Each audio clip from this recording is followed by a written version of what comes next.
Bien, en tout cas, chers amis, chers clients, chers partenaires, chers auditeurs, je suis particulièrement heureux de vous recevoir pour la première de Soyons Directs en cette nouvelle année. Et pour bien commencer 2022, j'ai vraiment l'honneur de recevoir un invité de marque que je connais bien, Jean-Jacques Olivier, qui est le président fondateur de la société de gestion Eurial.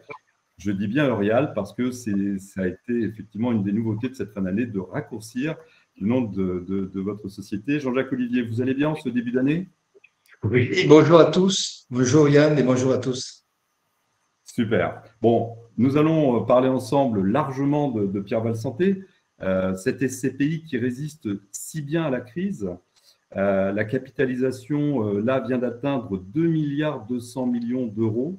Ce sont chaque année, chaque mois, 1000 nouveaux associés, 40 000 depuis le début de Pierreval Santé, donc, qui font le succès de cette SCPI. C'est juste incroyable, Jean-Jacques. Mais première question, est-ce que vous attendiez un tel succès, une telle réussite il y a 8 ans à l'origine? Alors, un succès, oui. Un succès d'une telle intensité aujourd'hui, non. On avait prévu de faire milliards en 10 ans, c'est-à-dire globalement d'être sur un trait de 100 millions par an. Et puis, autant le démarrage, comme toujours, un nouveau produit qui sont sur le marché a été plus lent que prévu, mais force est de constater que depuis 3 ans, on a une accélération très forte sur la collecte et qui dynamise le produit et qui donne de la force à cette SCPI, parce qu'aujourd'hui, grâce à ces 2 milliards, elle a une mutualisation qui permet de diluer, je dirais, le risque pour tous nos associés. Donc ça, c'est plutôt une très bonne nouvelle. Donc, vous êtes un homme heureux. Oui, bien sûr, bien sûr. Je veux dire, aujourd'hui, quand on regarde l'ensemble des marchés financiers, quand on regarde là où les gens placent leur argent, écoutez, force est de constater que nous sommes toujours très attractifs, même de plus en plus, et surtout que les gens nous font confiance. Donc oui, on est heureux de cette confiance et de ce résultat, bien sûr. Bon, en tout cas, c'est forcément de très, très belles réussites, un très beau chiffre. Alors, Jean-Jacques Olivier, on ne vous présente plus, mais tradition oblige dans cette émission, je voudrais rappeler à nos auditeurs votre parcours exceptionnel dans la sphère de l'immobilier. Alors, que ce soit dans la promotion et de la gestion immobilière, vos premières années où vous étiez encore un salarié au GFF, le groupement foncier français, puis en créant votre propre groupe il y a longtemps maintenant, en 1994, et là, en vous plaçant volontairement sur la chaîne des métiers. Quand on parle de la chaîne des métiers de l'immobilier, c'est la conception, c'est la distribution, mais c'est aussi l'administration de biens. Vous avez acquis une solide expérience qui est reconnue par vos pairs, par la profession, et notamment en tant que membre du CNTGI, donc qui est l'AMF de l'immobilier, si on devait prendre une image. Quelques chiffres, vous avez bâti plus de 1400 logements, donc quelques familles peuvent vous être reconnaissantes, distribué plus de 6500 lots, ce qu'on appelle des logements par ailleurs, et surtout vous avez créé un pôle d'administration et de gestion que vous avez porté à plus de 22 000 logements, soit 2,5 milliards d'actifs immobiliers gérés. Et ça vous a permis d'occuper la 10e place sur plus de 8000 sociétés qui aujourd'hui composent ce marché. En 2010, et c'est une étape importante puisqu'elle nous amène à ce soir, en homme de challenge, ce que vous êtes, vous êtes lancé un nouveau défi, et pas des moindres, puisque vous êtes passé de l'immobilier classique qu'on vient de décrire à l'immobilier financier. On sait que ça a été un parcours là aussi de courage, mais aussi de réussite.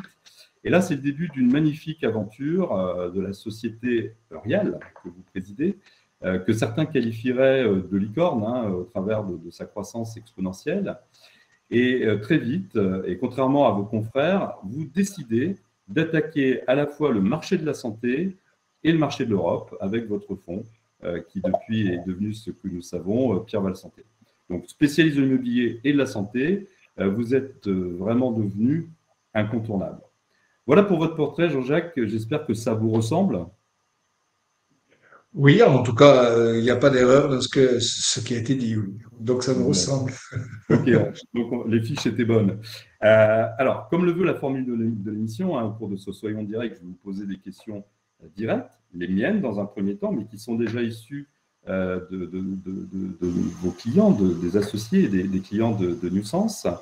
Et je vous inviterai également à répondre aussi directement, sans oublier, je le disais, les questions du public, sachant qu'à la fin de cette émission, je vous demanderai également quelle est votre opinion, votre analyse sur ce que les médias appellent l'affaire Orpea et qui défraie un peu la chronique. Si cela vous convient, Jean-Jacques, place à notre sujet, donc Pierre Val Santé, l'ASCPI qui n'arrête pas de grandir. On y va? On y va. Super. Alors, ma première question.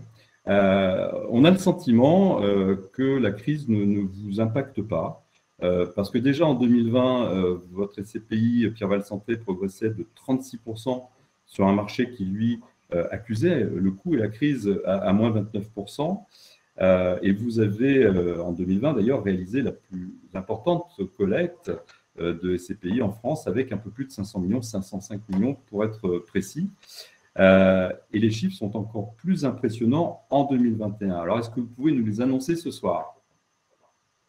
Ah, les chiffres. Oh, bah, écoutez, effectivement, on a passé une très belle année 2021 puisque on a fait globalement 790 millions de collectes et surtout, on a pu investir dans 916 millions d'immobilier. Ça veut dire qu'on a investi tout ce qu'on a pu collecter. Et à la fin de l'année, il nous manque presque de l'argent, quoi. Donc, non, oui, ça a été une très belle année, assez exceptionnelle.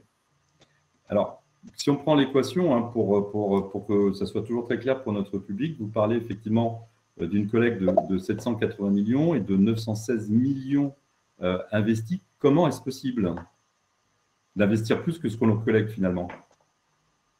Ah, ben écoutez, c'est pas très compliqué. C'est-à-dire que soit il vous reste un petit peu de l'argent de l'année avant, soit vous allez voir un banquier pour faire le relais en attendant que la collecte du mois suivant permette de rembourser ce pré-relais, quoi.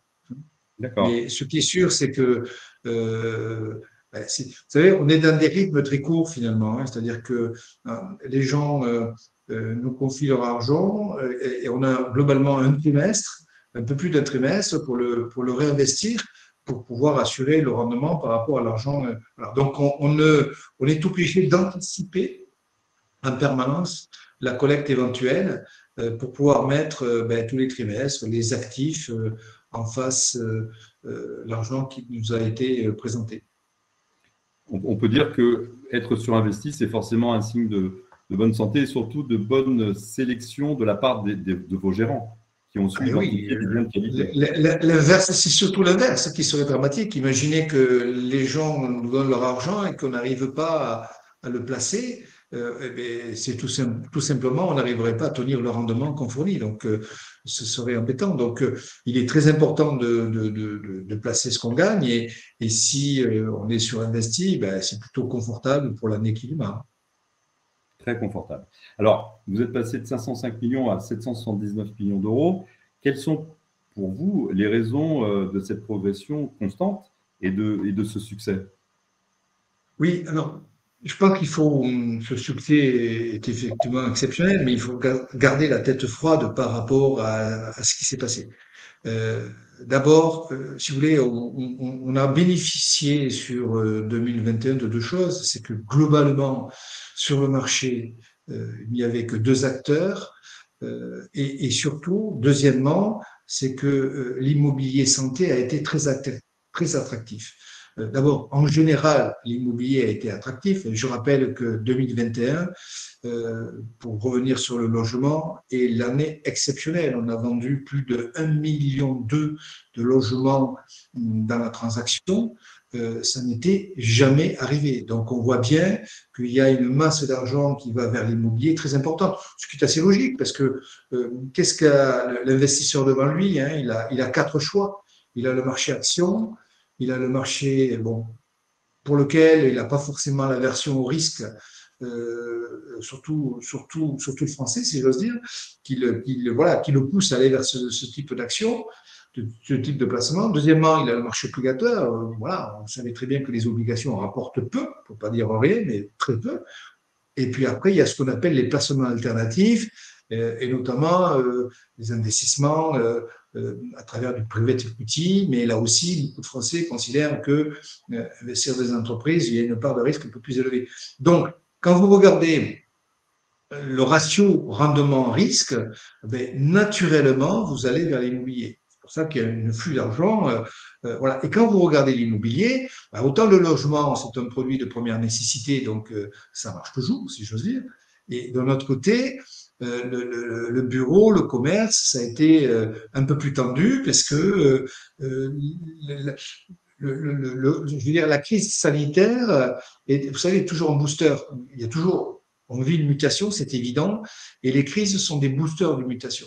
Et là-dessus, les gens se posent la question, est-ce qu'on va avoir toujours besoin d'autant de bureaux? Est-ce que dans le commerce, on ne va pas plutôt faire du e-commerce? Donc, est-ce qu'on va avoir besoin d'autant de surface?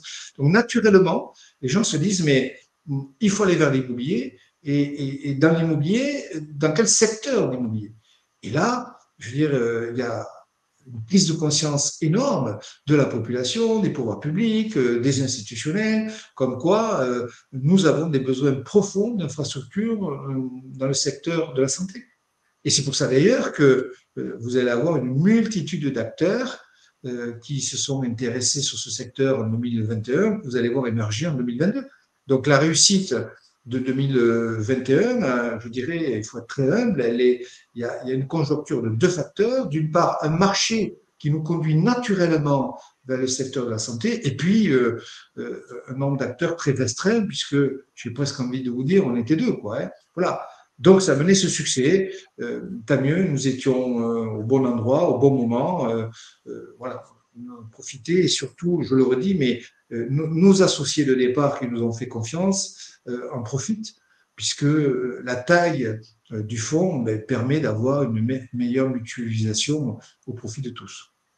Là, oui, vous rappelez un principe essentiel des CPI, de manière générale, et en particulier lorsqu'on est sur cette classe d'actifs, parce que justement, et ça m'amène à la prochaine question, Jean-Jacques, on a vu l'émergence d'une nouvelle classe d'actifs, on va l'appeler comme ça. Parmi les SCPI, on avait l'habitude d'avoir le bureau, le commerce, le diversifié. Et là, on a une nouvelle classe d'actifs qui s'appelle santé-éducation. C'est quoi exactement? Et je crois que vous êtes un petit peu un des artisans de cette classe d'actifs. Oui, je trouve la démarche assez intéressante parce que moi, quand je me suis lancé sur ce secteur-là, donc on est en 2013, au moment où on constitue le produit, et puis il est lancé en 2014. Voilà, un bon nombre de personnes se disaient, bon, la santé, il n'y a pas de profondeur de marché. Bon, c'est intéressant, mais dans le cadre d'une diversification. Bon. Donc, si vous voulez, d'abord, on nourrit l'investisseur des CPI de bureaux et de commerce, et puis après, s'il reste un peu, on va diversifier sur le secteur de la santé. Sauf que si vous regardez le résultat aujourd'hui, vous voyez que les deux premières SCPI, toutes SCPI confondues, sont toutes les deux orientées sur le secteur de la santé. Donc, on a insisté entre 2020 et 2021, une sorte de chrysalide. Je ne sais pas appeler ça autrement, si vous voulez, c'est-à-dire que les SCPI l'attractivité des SCPI a muté vers un nouveau secteur. Et quand vous voyez que finalement une part très importante de la collecte va vers le secteur de la santé, c'est-à-dire c'est supérieur au commerce, c'est supérieur au logement, etc., eh bien vous en faites une classe d'actifs. Et je trouve ça très logique. Parce que non, ce n'était pas un produit de diversification, c'est un produit à part entière et qui correspond à un besoin sociétal profond, que ce soit en France ou en Europe. Et donc, il est logique d'en faire une classe d'actifs à part entière, même si ce marché, on ne pourra jamais le comparer à un marché de bureau ou à un marché de commerce. Je rappelle toujours, le secteur de la santé en Europe, c'est 7 milliards. Et le secteur du bureau, globalement, c'est 250 milliards. Donc, ce n'est pas des secteurs comparables. Mais le besoin est là, il est profond, il faut y répondre. Et donc, ça a mérité de créer cette classe d'actifs. Vous parliez tout à l'heure, Jean-Jacques, de l'arrivée de nouveaux intervenants, de challengers sur ce marché de la santé. c'est intéressant parce que ça confirme effectivement ce que vous aviez vu et imaginé il y a 8 ans maintenant. En même temps, l'avantage probablement, c'est d'être celui qui a déjà parcouru ces 8 années et qui a fait le sillon, comme on dit. Pour vous, c'est aussi la reconnaissance. Oui, mais c'est une très bonne chose. Je veux dire, vous savez, c'est une très bonne chose. D'abord, oui, très probablement que nous n'aurons pas à l'avenir des niveaux de collecte tels qu'on les a vus aujourd'hui. Et alors, je veux dire, c'est pas grave, hein, c'est pas la course à celui qui fait le plus de collecte. En revanche, le fait qu'il y ait de nouveaux acteurs va nous obliger à être inventifs. Je veux dire, à se remettre en question sur cette chose. Vous savez, quand vous êtes tranquille et que vous êtes tout seul sur le secteur, ben, vous êtes concentré sur votre production. Le plus important, c'était de mettre en face la collecte des investissements.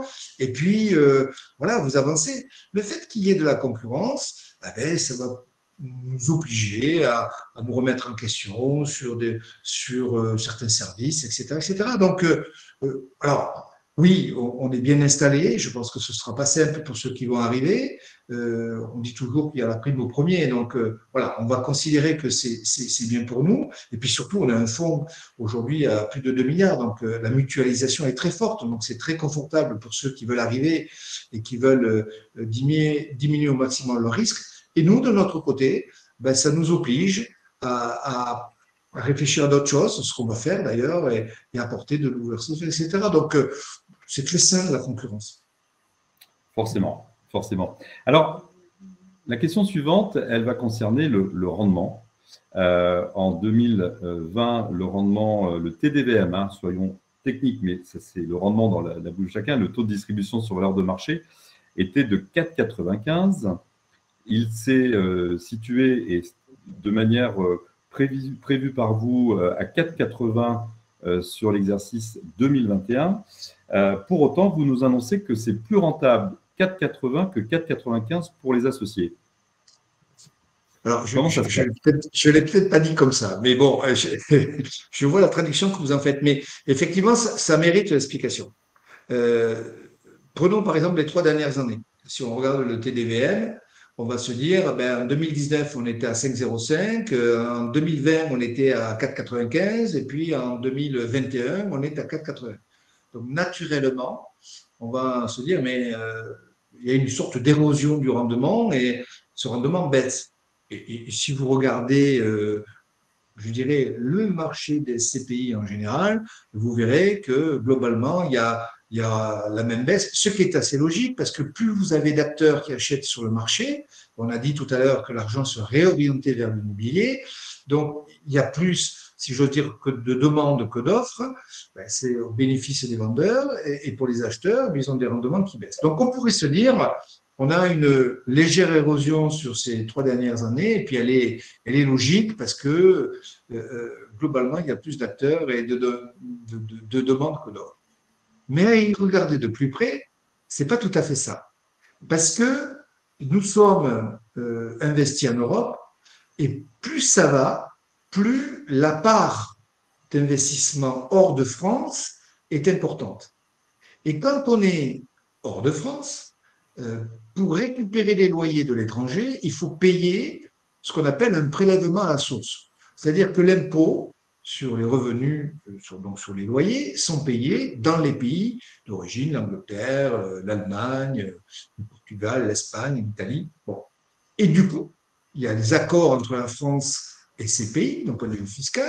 Du coup, quand l'investisseur fait sa déclaration d'impôt, il n'est imposé sur ses revenus fonciers que sur la part des loyers qui viennent de France. Et alors, on s'est amusé, on a souhaité réintégrer la fiscalité de l'étranger comme si on la payait en France. Et qu'est-ce que ça donnerait comme rendement? Et là, vous apercevez qu'en 2019, on était à 5,34 par rapport à un TDVM de 5,05, qu'en 2020, on était à 5,38 par rapport à un TDVM de 4,95, et qu'en 2021, alors qu'on est à 4,80, on est à 5,33, c'est-à-dire on est sur le rendement de 2019. Et vous descendez la ligne en dessous et vous regardez la proportion de nos investissements à l'étranger. En 2019, 58% du fonds étaient hors de France. En 2020, 63% étaient hors de France. Et en 2021, 72% est hors de France. Donc, en fait, cette érosion que vous voyez sur le TDVM, je dirais normatif, vient du fait que nous sommes de plus en plus investis à l'étranger et que ça se traduit de façon très simple, c'est-à-dire que nos investisseurs bénéficient de la fiscalité étrangère, ce qui fait que finalement, ils ont globalement le même rendement chaque année en tenant compte de cette fiscalité retraitée. Voilà. Donc c'est pour ça que je dis, oui, on a le TDVM normatif qui baisse, mais la rentabilité en prenant en compte la fiscalité étrangère ne baisse pas, pour le moment. Alors, l'explication est très claire et ma formule était effectivement imagée. Dans tous les cas, on a, quand on regarde les chiffres, clairement des rendements nets de toute charge et nets d'impôts, du coup, qui sont proportionnellement un peu plus élevés, alors que parce que la part étrangère a augmenté et que le principe, on le sait, qu'on ne paye pas deux fois de l'impôt. Mais nous savons également, puisque nous l'avions déjà abordé ensemble, que ce n'est pas forcément l'attrait fiscal qui a amené Pierre Val Santé à se diversifier en Europe, c'est aussi la qualité de ses marchés, la qualité des acteurs que l'on peut y trouver, également la durée des baux qu'on peut trouver dans ces pays que vous connaissez bien aujourd'hui. Oui, alors vous savez, on a déjà échangé là-dessus. Moi, je dis toujours, quand on doit faire un investissement, ce n'est pas la fiscalité qui doit vous conduire. Je dis toujours, est-ce que ce que vous faites a du bon sens ou pas? C'est comme quand vous le faites à l'étranger, vous allez faire des investissements à l'étranger quand il y a des problèmes de devise, est-ce que je prends des risques avec le taux de change, etc., etc. Si ce que vous faites a du sens, a du bon sens, alors vous aurez toujours un bon placement. Alors c'est un peu caricatural ce que je dis, mais c'est bien vrai. Et aujourd'hui, personne peut contester les besoins que nous avons en infrastructure dans le secteur de la santé. On y reviendra peut-être tout à l'heure. Il y a toujours le grand débat, est-ce que ce secteur-là doit être du ressort des investissements publics ou est-ce que être du ressort des investissements privés? En tout cas, on peut d'ores et déjà dire que le privé a son rôle à jouer et il est nécessaire. Bon, donc ça a du sens, et voilà, et ça a du bon sens. Et c'est ça qui doit donner l'attractivité pour l'investisseur, parce que c'est ça qui nous fera tenir la durée. C'est pas la fiscalité. La fiscalité. Alors, or, il s'avère que effectivement, quand on va de façon significative à l'étranger, je dirais, on bénéficie de ces avantages fiscaux. Mais franchement, c'est une conséquence de notre stratégie d'investissement. On n'a pas fait une SCPI fiscale, pour faire simple. On a fait une SCPI de rendement qui avait vocation d'aller sur un marché assez large, qui est un marché européen, pour y apporter cette profondeur de marché, ce que j'expliquais tout à l'heure. Je le redis, mais une fois qu'on a dit ça, on a tout dit. C'est le marché européen, c'est 7 milliards. Le marché du bureau et du commerce, c'est 250 milliards. Et à l'époque, quand on s'intéresse à ce marché, le marché français, c'était 500 millions. Donc, vous imaginez, enfin, je veux dire, c'est ça qui nous a conduit d'aller vers l'Europe. Sauf que, et puis avec le besoin, parce que je rappelle que les besoins sont encore plus forts dans les pays européens qu'en France, puisqu'en France, nous avions déjà assisté à beaucoup de concentration d'acteurs, donc les besoins étaient un petit peu moins forts par rapport à notre activité. Nous n'intéressons les exploitants que s'ils sont dans un cadre d'un développement. Nous n'occupons jamais. Une fois qu'ils sont installés, je dirais, ils ne vont pas forcément nous vendre leur actif. Ils nous vendent leur actif parce qu'ils ont besoin d'accélérer leur croissance et de retrouver du cash. Voilà, une fois que les acteurs se sont concentrés, ils n'ont plus besoin de vous. Donc, pour nous, il était naturel et évident d'aller sur le marché européen. Bon, il s'est avéré que ça a apporté un avantage très significatif à nos investisseurs, et tant mieux. C'est très net, effectivement. Alors, mesdames et messieurs qui êtes avec nous ce soir, chers auditeurs, vous le savez, avec beaucoup de passion, les créateurs de patrimoine New Sens aiment à vous dire et mettre en avant que Pierre Valsanté est une SCPI d'innovation sociétale. Alors Jean-Jacques Olivier, du coup, puisque vous en êtes le créateur avec votre équipe, ça veut dire quoi exactement, innovation sociétale? Quel exemple vous pouvez nous donner, d'exemples concrets de cette dimension sociétale de Pierre Valsanté? Oui, alors, parce que à l'origine, aujourd'hui, tout ça, c'est devenu très à la mode. On vous parle beaucoup de LG, d'environnement, d'aspect sociétal, gouvernemental, etc. Bon, c'est à la mode, mais c'est bien et c'est nécessaire. Nous, notre démarche, il y a, j'ai presque envie de dire, presque 10 ans, notre démarche a été de se dire, on ne peut pas aller sur le secteur de la santé sans s'intéresser au core business, c'est-à-dire à la santé elle-même.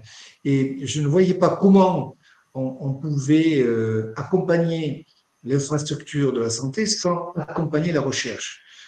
La recherche a toujours besoin d'argent. Elle a énormément besoin d'argent. Et elle est plus que nécessaire.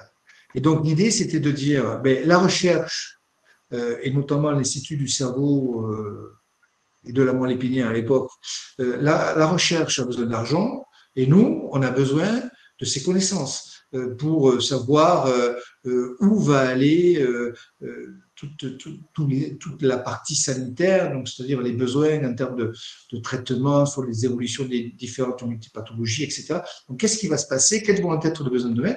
Bon, on a besoin de savoir ça, et eux, ils ont besoin d'argent. Et donc, c'est là où l'idée dit, ben, partageons tout ça, on va partager vos connaissances, et nous, on va partager un petit peu du résultat et du rendement que nous avons. Et c'est comme ça qu'on a créé la première SCPI à fonds de partage, et on est toujours fidèle d'ailleurs à l'Institut du cerveau, qui est un organisme magnifique. Et voilà, vous le savez, on est en train de lancer un deuxième fonds plutôt à destination des assureurs, et ça sera le premier fonds à fonds de partage. Voilà, je pense que c'est normal, c'est naturel, ça fait partie de nos enjeux. Alors ça, c'est l'aspect qu'on a eu dès le départ. Mais en même temps, si vous voulez, plus on a avancé dans ce métier, plus on s'est aperçu que, et je ne vais pas vous l'apprendre, c'est une évidence, que les exploitants avaient beaucoup de difficultés de recrutement, alors notamment,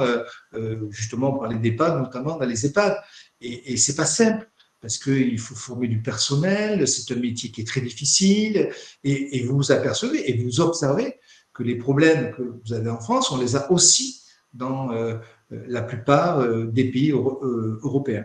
Du coup, on s'est dit, mais puisque nous, globalement, on s'intéresse à ce que j'appelle le small cap et le middle cap, c'est-à-dire à plutôt des entreprises familiales qui sont sur un niveau plutôt entrepreneurial, ces problèmes, ils les ont de plein fouet. Et chacun, quand on les prend isolément, ils n'ont pas forcément la capacité de régler ces problèmes. Donc l'idée est, ben, faisons un collectif d'exploitants, on va les regrouper, et puis on va essayer de trouver des solutions ensemble. Alors on s'est rapproché d'une école comme l'ESSEC en demandant à ces juniors de nous dire, ben, travaillez avec nous et essayons de voir, d'inventer sur un modèle qui permettrait, sur le plan européen, d'apporter des solutions à ces exploitants. Voilà. Ben ça, on l'accompagne, on le finance et on essaye avec eux de trouver des solutions. C'est pas pour nous, c'est pour nos exploitants. Oui. Moi, je dis souvent, pour nous, un exploitant, c'est pas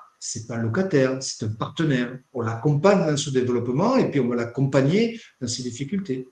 Bon, je peux vous donner un autre exemple. Vous le savez, moi, je suis un grand défenseur de l'aménagement du territoire. Bon,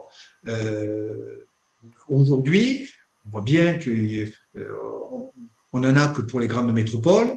Or, il y a des villes moyennes qui ont des grands besoins, il y a des villes plus petites qui ont d'énormes besoins, et je pense qu'il faut redéfinir une stratégie sur l'aménagement du territoire. C'est très important. Et là-dessus, vous avez beaucoup de personnes âgées qui n'ont pas forcément envie de quitter leur lieu de vie. Donc, quelle solution on peut trouver? Bon, c'est très compliqué. Il y en a qui ont mis des solutions en place. Et pour aller plus loin, on a décidé de financer une thèse avec l'Université de Montpellier sur l'aménagement du territoire et les personnes âgées.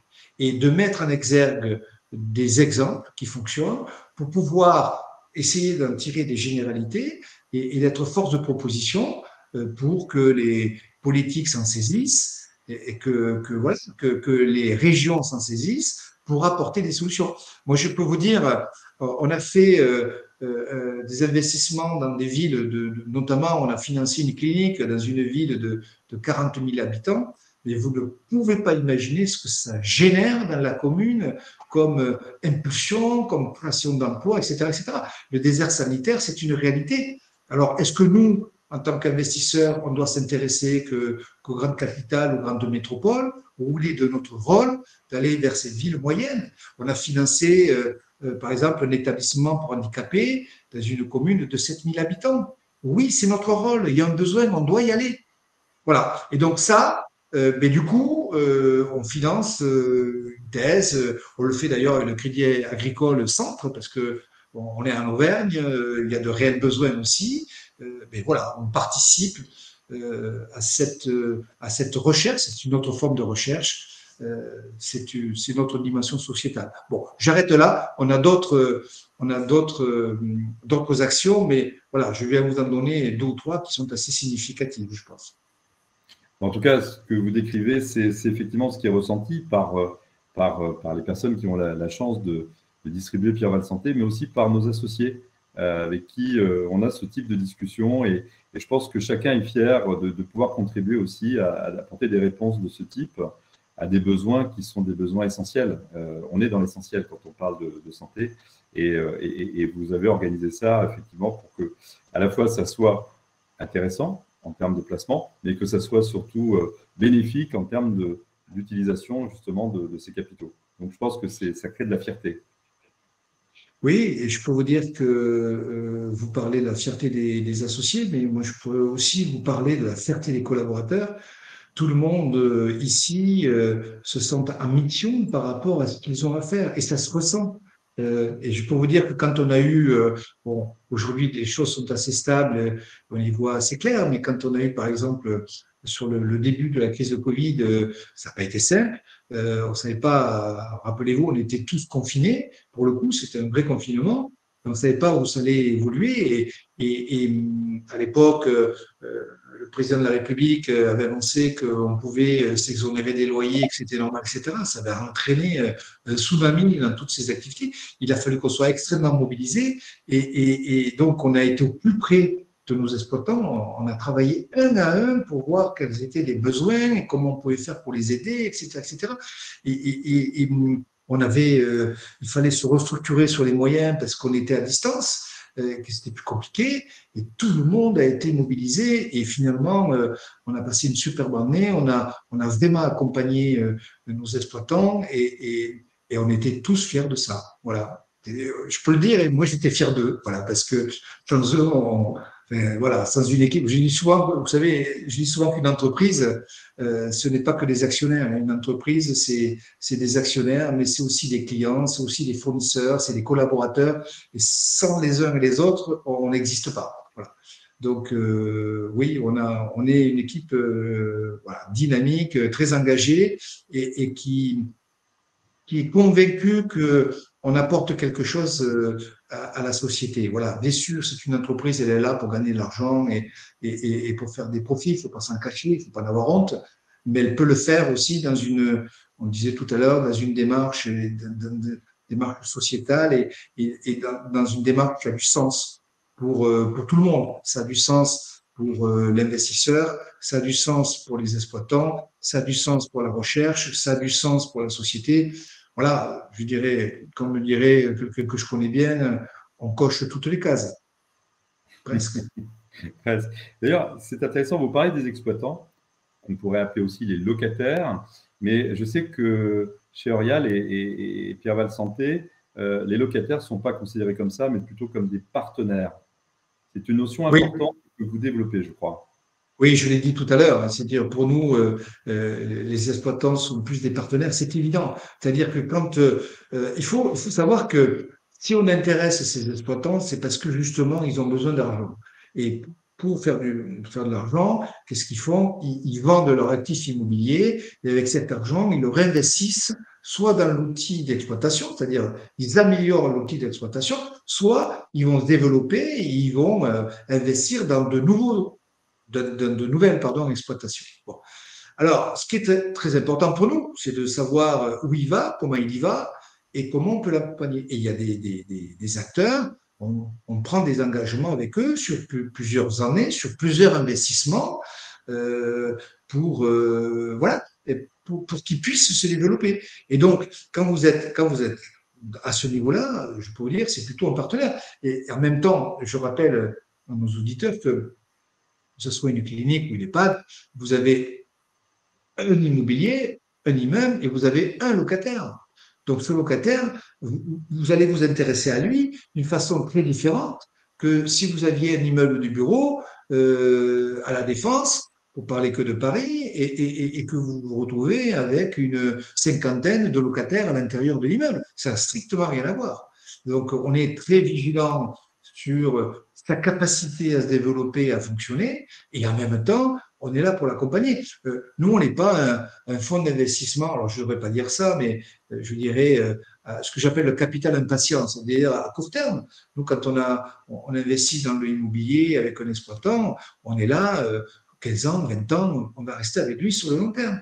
Donc, il faut qu'on s'intéresse à lui et qu'on l'accompagne et qu'on l'accompagne même dans la modernisation de son immeuble s'il en a besoin. C'est tout à fait normal.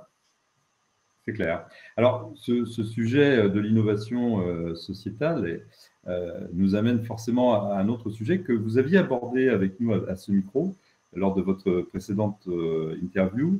C'est justement le projet ISR. Vous en êtes où concrètement? L'ISR, je rappelle à nos auditeurs qu'il y a une démarche d'entreprise qu'on appelle la démarche ESG, qui touche à l'environnement, au sociétal et à la gouvernance. Et puis après, vous avez la labellisation, ce qui n'est pas la même chose. L'ESG, c'est pas une labellisation.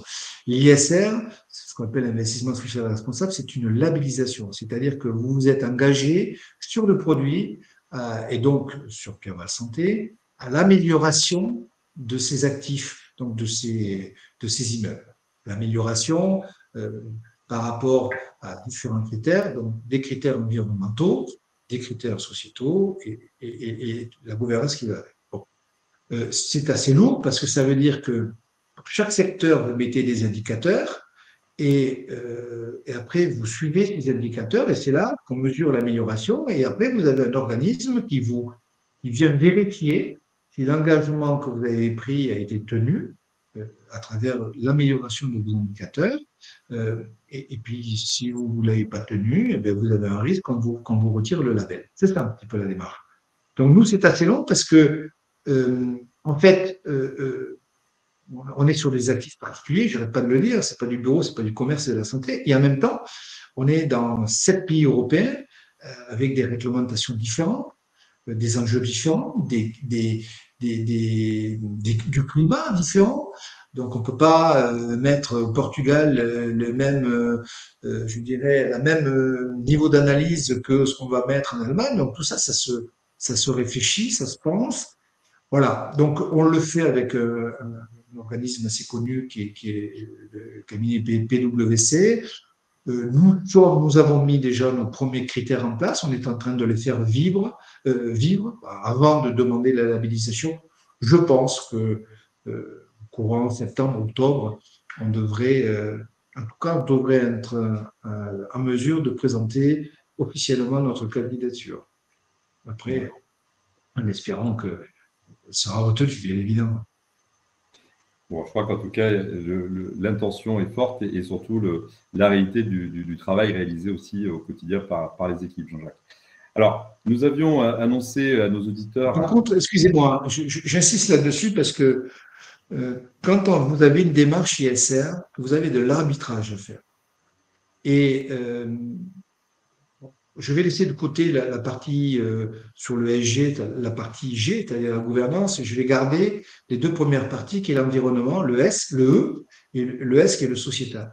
Et vous pouvez répartir l'importance des critères de la façon dont vous voulez, à condition qu'il y ait un critère qui ne dépasse pas plus de 50%. Nous, on a considéré chez Rial que l'environnement, c'était une évidence. Tout le monde doit améliorer leur immeuble pour améliorer la consommation d'énergie. Bon. Donc, j'ai presque envie de vous dire, c'est subi, parce que ce chemin, tout le monde doit le prendre. En revanche, il y a la dimension que vous voulez donner à l'aspect sociétal. Mais sachez que dans notre démarche, nous, on a décidé d'aller au maximum sur l'aspect sociétal, c'est-à-dire on va donner la plus grande importance au S, puisque celui-ci va représenter 50% de l'ensemble de nos critères. Donc, c'est un marqueur qui est très différent.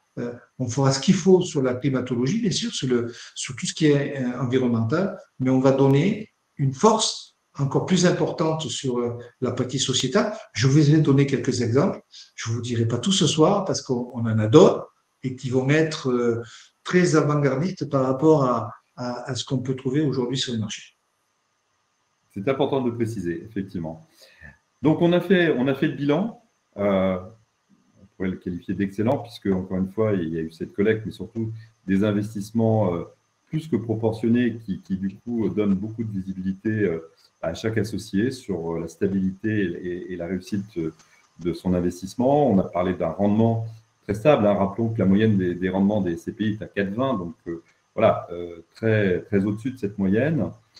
Et surtout du fait que le secteur même, l'activité et le marché sur lequel se situe depuis l'origine Pierre Val Santé, un marché qui d'abord, et c'est un gros avantage, et compris de tous, parce que c'est notre vie de tous les jours, tout ce qui touche à la santé, mais c'est surtout un marché qui offre beaucoup de visibilité, qui est décorrélé finalement, et vous l'avez très bien rappelé, des autres marchés qui sont plus liés à l'économique. On l'a vécu et on le vit encore un peu aujourd'hui. Alors, on a parlé du bilan. Maintenant, quelles sont les perspectives pour 2022? Nous y sommes. Nous sommes déjà le 2 février, le 2/2/2022. C'est intéressant pour se poser la question. Voilà, Pierre Val Santé en 2022 et puis peut-être au-delà. C'est quoi les perspectives pour vous? Alors, elles sont diverses et variées, mais j'ai envie de vous dire, d'abord, on considère qu'on est leader sur le marché, donc la première perspective, c'est de le rester dans l'intérêt de nos associés. Je ne vais pas vous parler des perspectives en termes de collecte parce que j'ai toujours, avec nos équipes, on a toujours le souhait, la vision de dire nous allons gérer ça en bon père de famille. C'est-à-dire qu'il faut que vous imaginez chez nous que tous les mois, il y a des réunions entre la partie des investissements et la partie des gens qui font la collecte, pour que la collecte ne pousse pas trop, pour qu'on puisse investir. Vous voyez ce que je veux dire? Parce que ce serait dramatique d'avoir plus de collecte que d'investissement, ou que la collecte nous oblige, parce qu'elle est importante, à investir n'importe où. Donc, c'est ce que j'appelle une gestion de bon père de famille. Hein. Le fonds est déjà très important, on a une belle mutualisation, donc il est plutôt nécessaire pour nous de regarder la qualité des investissements que nous sommes en train de faire et de l'aligner par rapport à la collecte. Donc c'est une sorte de, comme vous savez, un accélérateur, un embrayage, où on essaye de trouver le juste milieu pour avancer. Je ne vais pas vous dire, ben voilà, on va faire tant de millions. On va regarder ça au mois le mois et en fonction de ce qu'on a, comme on dit dans notre jargon, dans le pipe, c'est-à-dire dans les tuyaux par rapport à nos investissements, on va essayer de caler notre collecte en face. Mais on ne se fera jamais déborder par la collecte parce que ce sera la pire des choses. Vous savez, l'air de rien, l'année dernière, on a freiné la collecte. Pourtant, je vous ai annoncé un résultat stratosphérique, il est hors norme. Mais pourtant, je ne vous cache pas qu'on aurait pu faire 100 millions de plus si on ne l'a pas fait. On a essayé en début d'année de mesurer, puis après, on a eu des opportunités de marché, et ces opportunités de marché, on a pu les saisir. Donc, vous sensibilisez le service commercial là-dessus, qui lui met les bouchées doubles pour pouvoir répondre à ce besoin. Voilà. Ce n'est pas une réponse de Normand que je vous fais, mais c'est vraiment un arbitrage permanent et mensuel en bon père de famille. Voilà. Donc, une fois que je vous ai dit ça, c'est un objectif. Et le deuxième objectif, c'est de mettre en place de nouveaux services. Voilà, ça pour nous c'est important. On a, vous l'avez dit tout à l'heure, on a 40 000 associés, on va avoir à gérer un nombre très important de distributeurs. Donc, pour accompagner tout ça, on a créé, à côté de tout ce qu'on a en termes de réglementation, etc., on a créé, enfin, on est en train de créer un service qualité qui va être très important et qui va prendre beaucoup de place avec nous, que ce soit vis-à-vis de nos associés, bien sûr, mais aussi vis-à-vis des équipes de distribution. Très important. D'accord. Donc, en amont et en aval pour accompagner toujours ce développement. Donc, on entend, et vous connaissant suffisamment, je sais votre prudence, mais votre volonté aussi de faire réussir ce fonds, donc de rester leader et en tout cas bien stabiliser ce qui est aujourd'hui satisfaisant pour les associés et les investisseurs, si on devait résumer. Et est-ce qu'il va y avoir un peu plus de pays qui vont venir compléter déjà cette belle carte européenne aujourd'hui? Oui, oui. Alors, je ne vous dirai pas lesquels encore, mais oui, ça a toujours fait partie de notre stratégie. Vous savez, en Europe, vous avez trois grands marchés. C'est la France, l'Allemagne et l'Angleterre. Le reste, c'est des marchés beaucoup plus petits, donc beaucoup plus étroits. Donc, une fois que vous êtes pas mal investi dans ce marché, ça sert à rien d'augmenter l'exposition parce que vous prenez un risque supplémentaire. Donc, le meilleur moyen, c'est d'ouvrir d'autres pays et voilà, pour apporter là aussi une mutualisation géographique parce que on parle souvent de mutualisation en termes de volume, mais on peut aussi parler de mutualisation en termes de zone géographique, hein, parce que les besoins sont différents dans chaque pays, et donc plus on est diversifié dans les pays, mieux on réduit notre risque. D'accord, donc suspense, mais en tout cas, vous allez nous faire Oui, entendre je un ne vous dis pas peu. tout, mais bon, c'est parce qu'il faut que aussi laisser de la place à toutes les équipes, nos équipes qui vont pouvoir raconter au fil de l'eau ce qu'on. Parfait. Bon, vous nous avez parlé effectivement de ce service qualité, d'améliorer toujours et encore l'expérience client, l'expérience associée. Donc, des développements, effectivement, sont en train de se faire de ce point de vue-là. Alors, avant de prendre les questions du public, et il y en a déjà qui apparaissent, Jean-Jacques Olivier, en début d'émission, je vous proposais effectivement de nous partager votre analyse sur ce que les médias, hein, je le répète, appellent l'affaire Orpea. Alors, de manière concrète, existe-t-il un risque pour le marché des EHPAD en France? Existe-t-il un risque pour Pierreval Santé?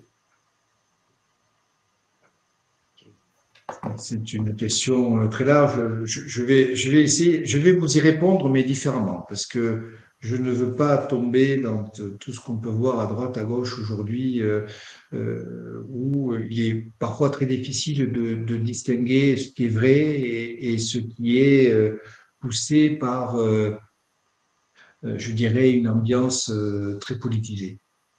D'abord, est-ce qu'on a besoin aujourd'hui du privé pour répondre à ces besoins de marché? C'est une évidence. Et que ce soit en France ou que ce soit dans la plupart des autres pays. Je rappelle, parce qu'on oublie, hein, j'entends beaucoup de gens qui disent mais il faudrait nationaliser les EHPAD.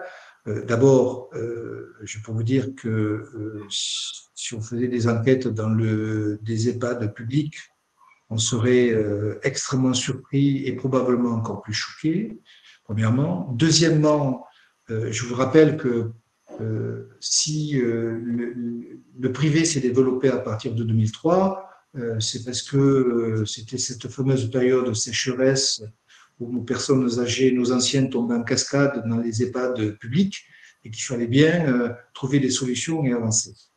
Et en même temps, il faut les moyens, il faut se développer. Pourquoi? Parce qu'on a un vieillissement de la population très fort. Les enjeux sont devant nous, ils ne sont pas derrière nous. Et je ne vois pas comment, sans le privé, on pourrait répondre à ça. Donc, qu'il y ait un besoin de marché, un besoin du privé, c'est une évidence. Bon.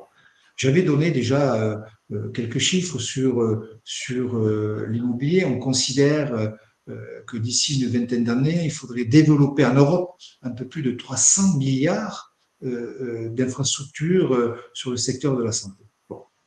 Donc, une fois qu'on a dit ça, ce qui est intéressant, c'est de comparer les pays. Je l'ai dit tout à l'heure, finalement, nous, on est exposé à 72% à l'étranger pour 28% en France. Bon. Et là, vous vous apercevez, pour parler des EHPAD, que suivant les pays, on n'est pas dans la même approche. Je veux dire, en France, on a une sorte de numerus clausus et c'est très difficile d'avoir des autorisations pour s'installer. En revanche, le contrôle par ce qu'on appelle les ARS, l'autorité régionale de santé, n'est pas très fréquent. Alors, on vous parle d'un tous les 8 ans, mais ce n'est pas très fréquent.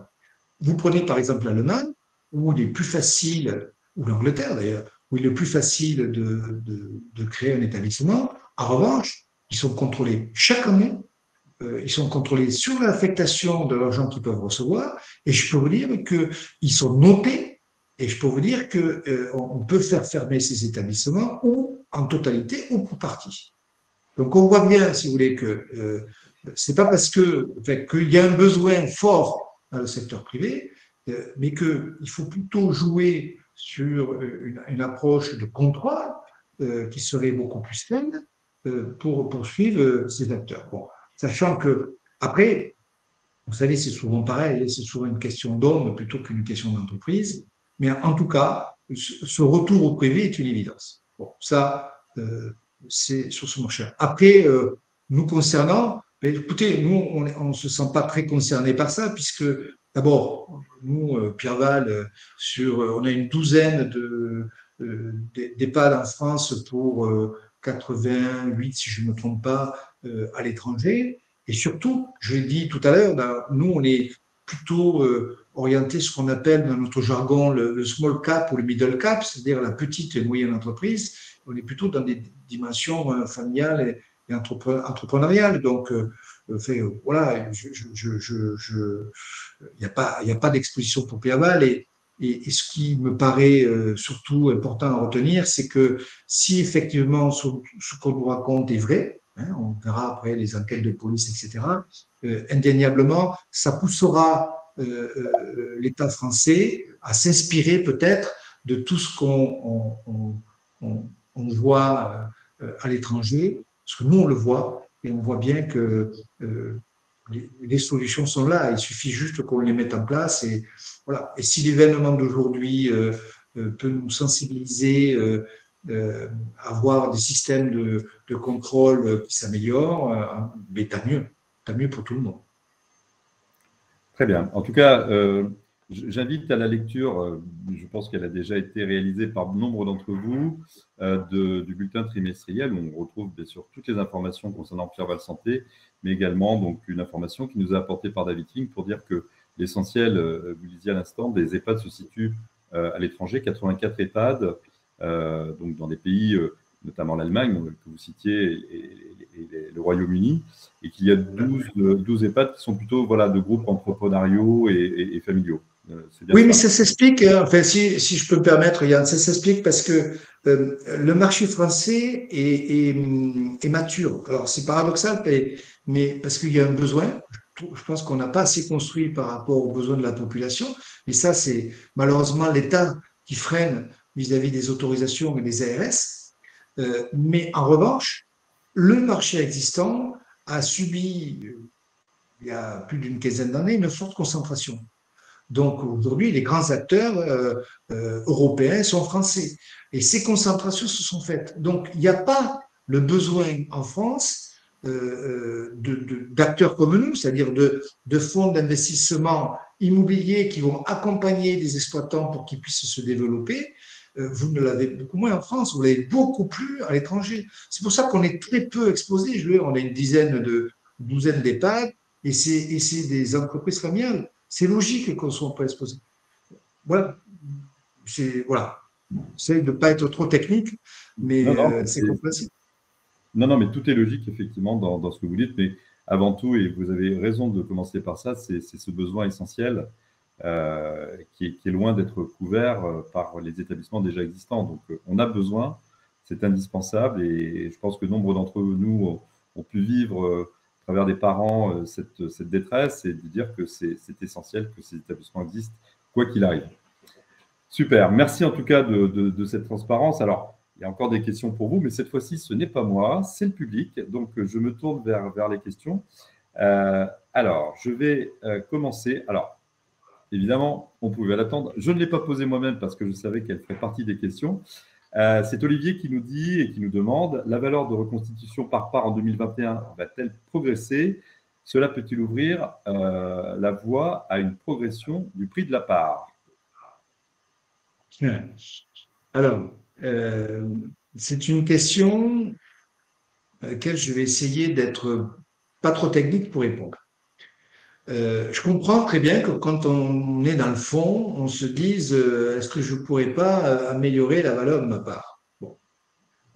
Mais n'oublions jamais que ce fonds est tout jeune. D'accord? C'est-à-dire que son démarrage a été lent, les 3 premières années étaient assez lents, et sa réussite, elle existe maintenant depuis à peu près 4 ans, 3-4 ans, tout 3 que 4 d'ailleurs, mais bon. Et donc, nos actifs sont neufs, tout ce qu'on a acheté, c'est neuf.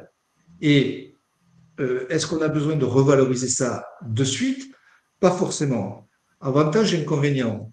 D'abord, pour ceux qui sont en place, la revalorisation, ils l'auront.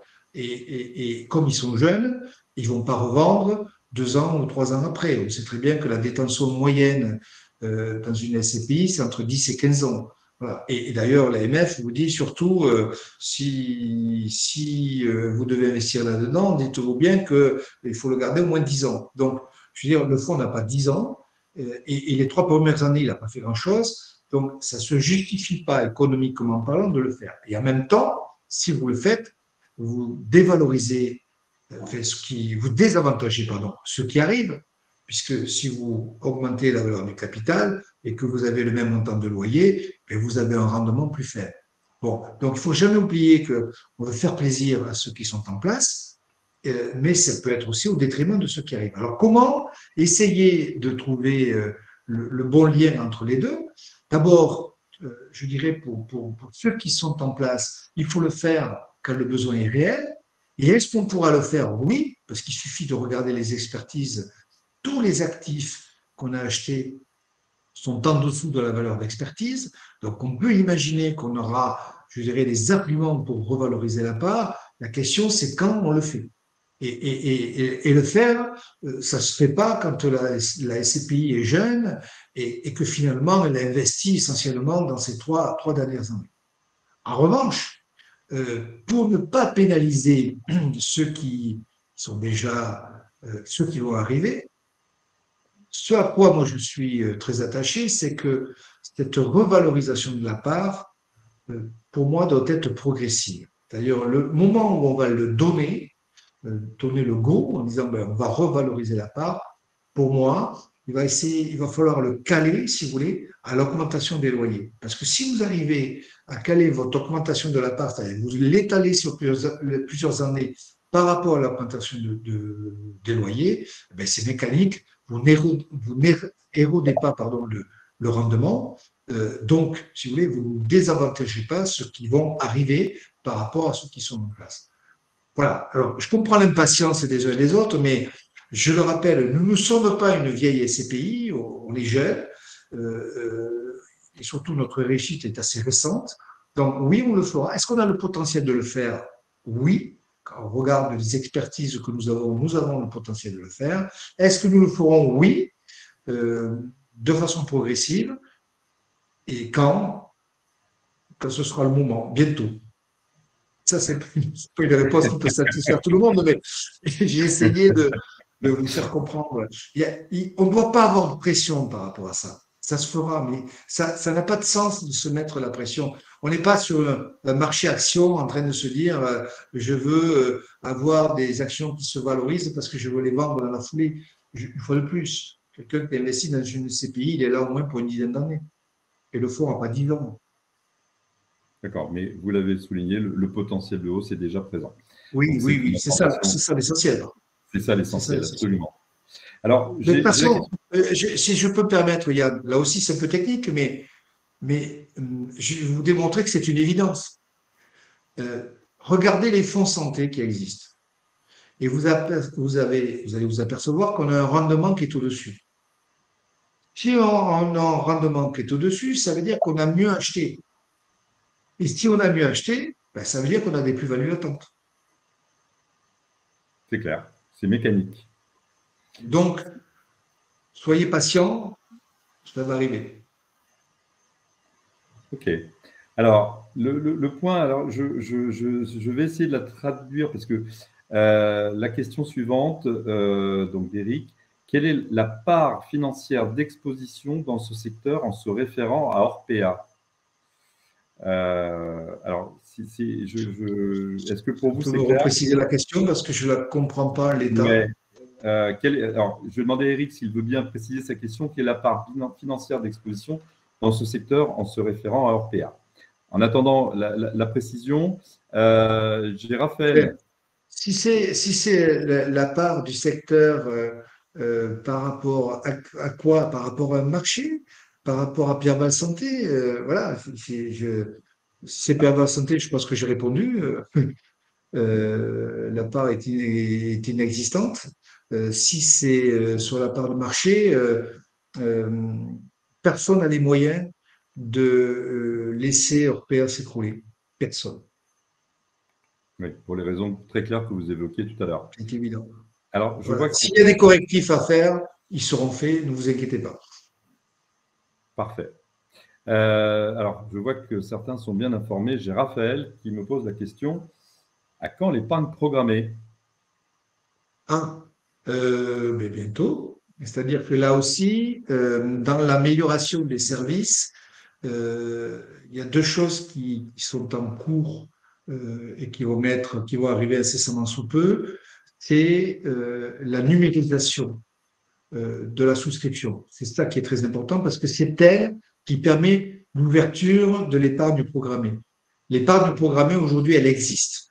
Elle est votée, elle est validée par l'AMF, elle existe. Mais on ne l'a pas mise en œuvre parce qu'elle ne peut se faire que si elle est numérique. Parce qu'autrement, il faut que je décentralise les équipes au Maroc pour les quadrupler et faire face à ce besoin, parce que c'est les programmes programmés, c'est de tout petits montants avec des traitements qui sont aussi lourds que les très très gros montants. Bon. Donc, pour le faire, ça ne peut se faire de façon numérique. Voilà. Ce que je peux dire aujourd'hui, c'est que la semaine prochaine, on commence les phases tests. C'est important sur notre numérisation, parce qu'en fait, on a développé des outils qui vont bien au-delà de la numérisation de la souscription et de l'épargne programmée. Donc, si vous voulez, on teste tout ça et oui, je pense que, en tout cas pour la numérisation, ce sera sûrement acté sur le premier semestre et je pense que l'épargne programmée sera à peu près dans la foulée, globalement. Là aussi, c'est très difficile de vous dire euh, une date, parce que si vous connaissez des gens qui vous disent, quand vous développez des outils informatiques, que ça va arriver à l'heure, ben c'est ce que ce sont des menteurs. Moi, là, ce que j'ai jamais vu les outils numériques en développement arriver à l'heure. Donc, on est toujours très prudent quand on est de l'autre côté pour vous dire, on va être prêt à telle date. Voilà. Ce que je peux vous dire, c'est qu'on n'a jamais été aussi près de la mise en route, puisque nous allons démarrer les premières phases test. Voilà ce que je peux vous dire. Donc, c'est imminent Bon, en tout cas, ça et sera, nécessaire. Et nécessaire. Et nécessaire. et je pense que ça plaît déjà beaucoup aux gens qui ont été abordés par les créateurs de patrimoine au sens sur cette possibilité. Donc, on sait que vous faites au mieux et qu'on en parlera et on fera probablement la communication qui va bien autour de cette nouveauté et qui est importante pour le développement. Alors, j'ai une question de Pierre, pour ne pas l'oublier, mais qui revient peut-être un petit peu à ce qu'on s'est dit. Quelle réponse, Jean-Jacques Olivier, faites-vous quand un investisseur vous parle de plus-value potentielle à la revente, quand on parle de SCPI, probablement de Pierre Val Santé. Revente de quoi? Revente des immeubles ou revente de la part? Des actions, des, des parts que les souscripteurs détiennent. Prenons les deux hypothèses. Bah, écoutez, les immeubles, donc je rappelle que dans une SCPI, les sorties d'immeubles sont assez encadrées, hein. Vous ne pouvez pas revendre un immeuble que vous avez acheté de moins de 5 ans parce qu'on va considérer que vous n'êtes pas là pour jouer au marchand de biens. Et en même temps, si vous devez vendre des actifs, vous ne devez pas dépasser un certain montant du fonds. Globalement, vous ne pouvez pas vendre plus de 5% du fonds, etc. Donc, les sorties des actifs immobiliers du fonds sont assez encadrés. Et je l'ai dit tout à l'heure, on a des plus-values latentes il suffit de regarder, chaque année on valorise les actifs, il suffit de regarder à combien on a acheté et combien les cabinets d'expertise extérieurs les évaluent.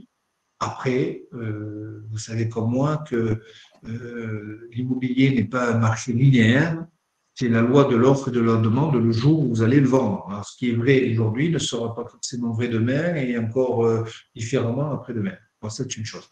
Et après, la valeur de la part, mais c'est compliqué, c'est pas très compliqué, hein. Je veux dire, là aussi, c'est très encadré.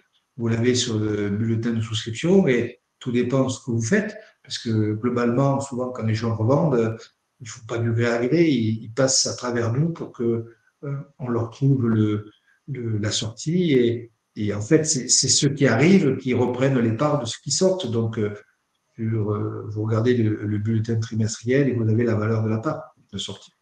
Donc, ça aussi, c'est très encadré. C'est très clair. Bien, il est 20h09, on avait dit 1h et effectivement, on a eu beaucoup d'interventions et également de questions. Je regarde s'il y en a une dernière. Alors, je vais m'engager auprès d'une personne qui se reconnaîtra, Michel, qui me dit qu'il avait déjà posé une question. Je lui répondrai personnellement parce que là, il s'agit d'une question très technique et fiscale qui demandera effectivement un développement et on va bien sûr lui apporter réponse. Ok, je regarde si on n'a rien oublié. Alors, il y a pas mal de questions qui du coup retombent un peu sur celles qu'on a pu aborder et d'autres questions qui mériteront un développement parce que là, on va devoir laisser chacun, vous-même, Jean-Jacques, vaquer aux occupations d'après-journée. En tout cas, on apportera réponse à ces différents points. Je voudrais vous remercier effectivement, Jean-Jacques, de votre clarté, de vos réponses, de votre vision. Je voudrais également rappeler à nos auditeurs que les créateurs de patrimoine indépendants du sens sont à leur côté au quotidien pour les accompagner dans leurs projets de vie essentiels. Et vous le savez, nous sommes très fiers d'être votre partenaire commercial au quotidien depuis l'origine finalement. Et très fiers pour nos clients et très heureux pour eux, puisque non seulement on sait pouvoir répondre à leurs attentes, mais surtout, ils nous prouvent par le fait qu'ils reviennent régulièrement souscrire, abonder leur position en Pierre Val Santé. Donc ça, je tiens à vous le dire parce que c'est une réalité.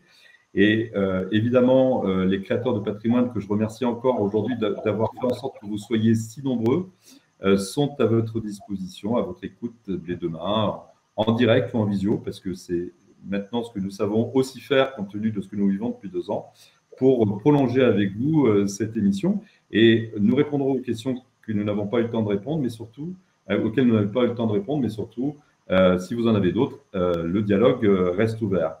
Alors, vous allez recevoir le replay, bien entendu, et surtout, vous aurez un questionnaire de satisfaction. N'hésitez pas, ça sera le moyen pour nous d'être encore plus pertinents et de répondre mieux à vos attentes.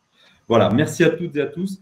Et un immense merci, Jean-Jacques, d'avoir été présent à nos côtés et aux côtés de vos associés, de nos auditeurs ce soir, pour parler toujours avec simplicité, mais perspicacité de ce marché dont vous êtes le leader aujourd'hui, les SCPI de santé, et toujours avec autant de visibilité. Alors, on a des rendez-vous avec vous, l'Europe, et puis les versements programmés et l'évolution de la part, donc de beaux enjeux. Et les services. Et les services. et les Les services services. qui sont à la base de tout. Bravo. En Bravo. tout cas, merci. Merci, c'est toujours un plaisir de partager un moment avec vous. Avec Merci grand plaisir. Jean-Jacques. Merci à toutes et à tous. Et voilà, vous pouvez reprendre le cours de vos vies. Et on vous dit à très bientôt pour le prochain Association de Direct qui aura lieu en mars. Merci à toutes et à tous. Au revoir. Merci. Au revoir.